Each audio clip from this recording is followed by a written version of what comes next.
అలాగే గురువుగారు, సింహరాశి వారికి ఈ వారం ఇలా ఉందంటారు? సింహరాశి వారికి కేవలం గురువు మాత్రమే ఏకాదశంలో యోగిస్తున్నారు.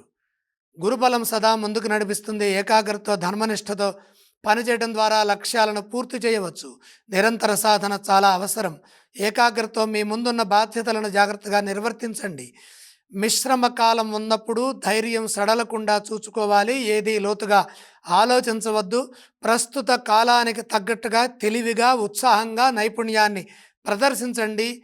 గంభీరంగా ఉండండి. వీలైనంత వరకు మౌనంగా ఉండడానికి ప్రయత్నం చేయండి.